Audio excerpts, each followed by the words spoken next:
In this video, let us see what is friction. Here an object is kept on a table. Then there are two forces. One is gravitational force acting in the downward direction and normal force acting in the upward direction. If you want to move, you have to apply an external force. First, you apply a very small force, a very gentle force. So you know body will not move. Then you go on increasing the external force. At one stage it will start moving. Then at first when you are going on increasing, it's not moving. So the reason there is a force acting in the opposite direction which opposes the initiation, starting of the motion. So that friction is what is called static friction. Once it starts moving, there is a friction which opposes the relative motion between the object and table. That is called kinetic friction. Kinetic friction we will see in the next video. In this video, let us see static friction.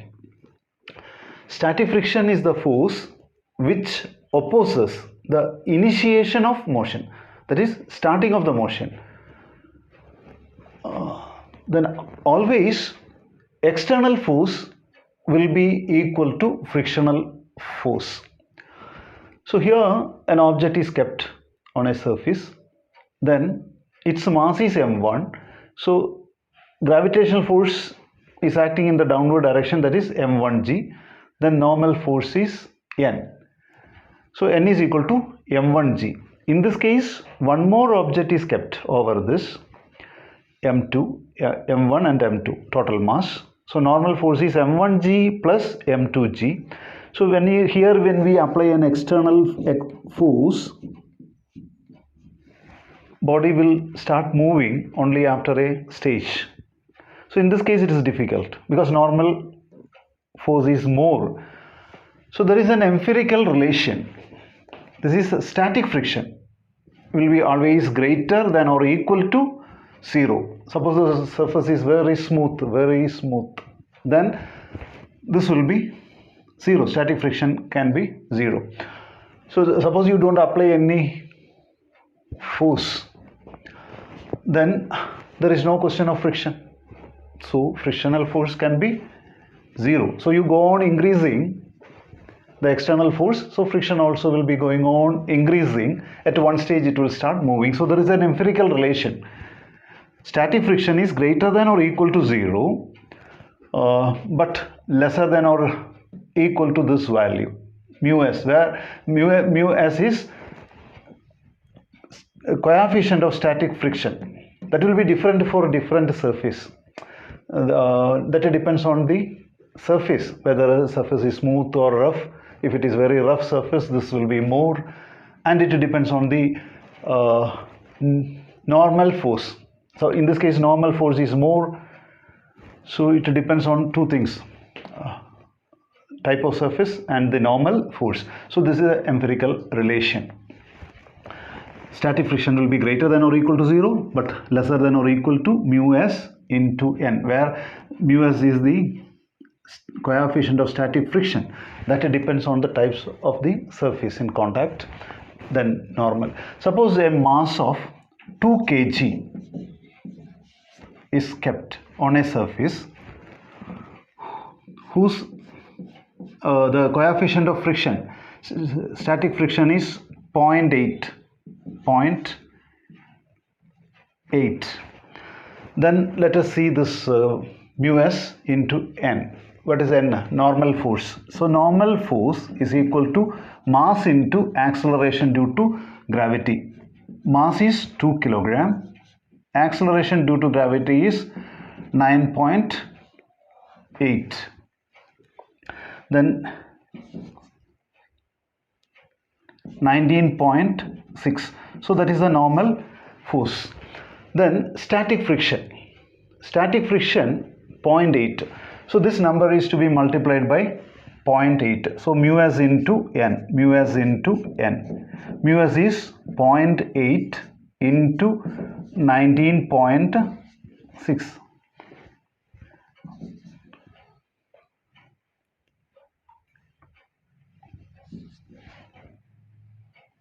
So it is 15.68.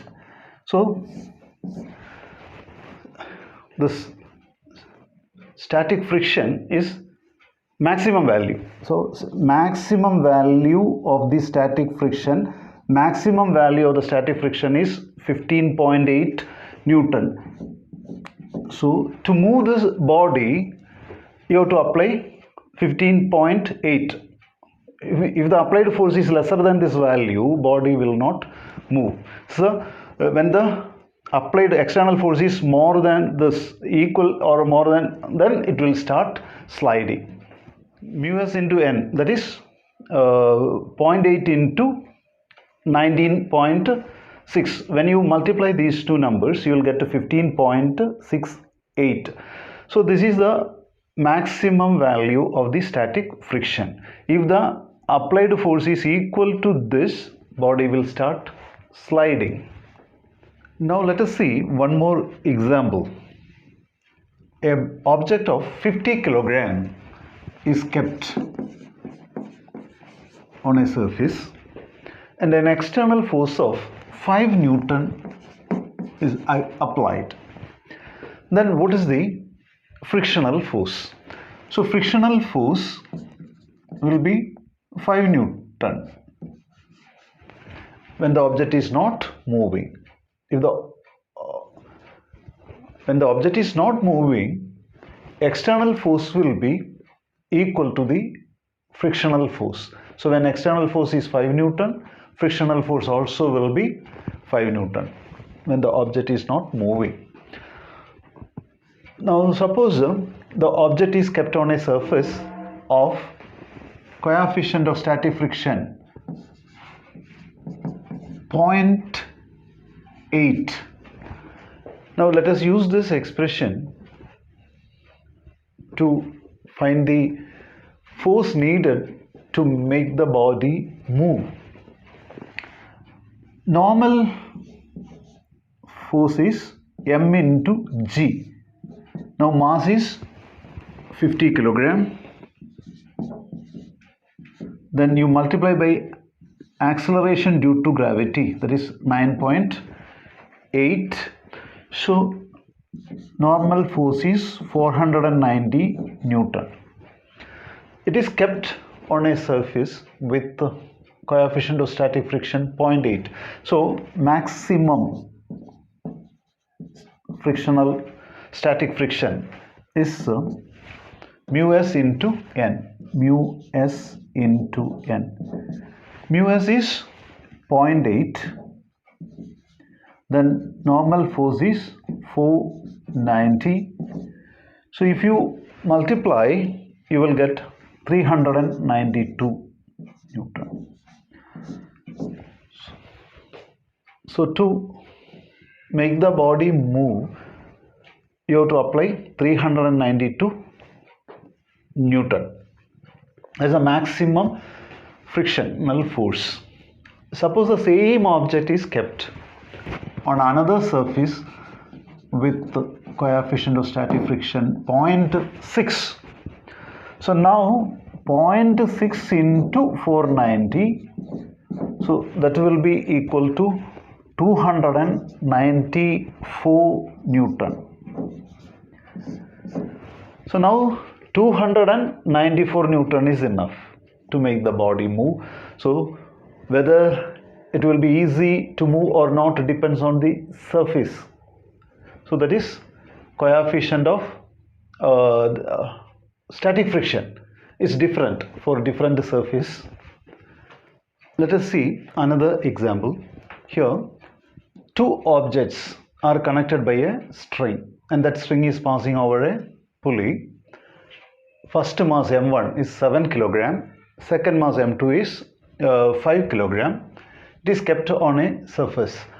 First mass is kept on a surface and between these two surfaces, coefficient of friction is 0.9.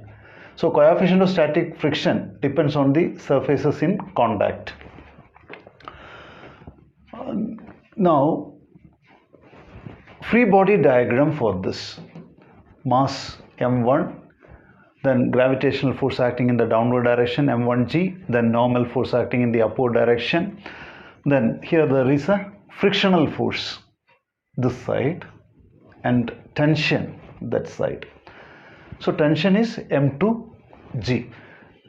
Question is whether this mass will move. Then for that we have to determine the frictional force, maximum value of the static friction, maximum value of the static friction, that is mu s into n.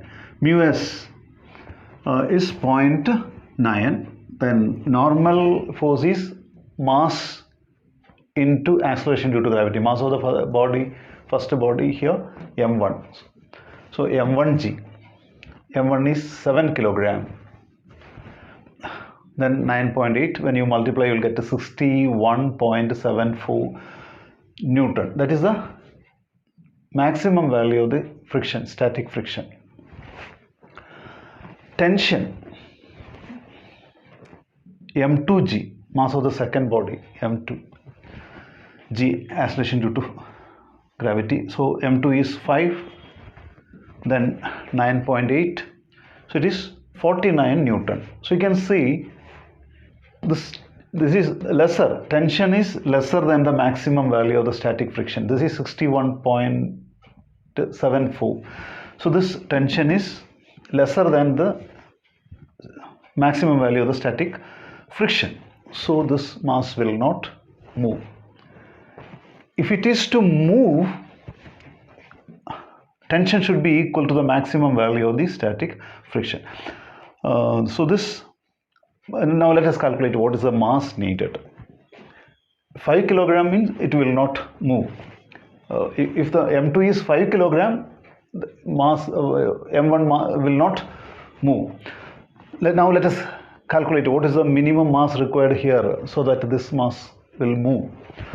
For that, we equate tensional force, you have to equate to the maximum static friction. Maximum static friction is 61.74. So you equate. Now this g and g will get cancelled. So m2 will be mu s into m1. Mu s is 0.9 and m1 is 7. So 6.3 kilogram.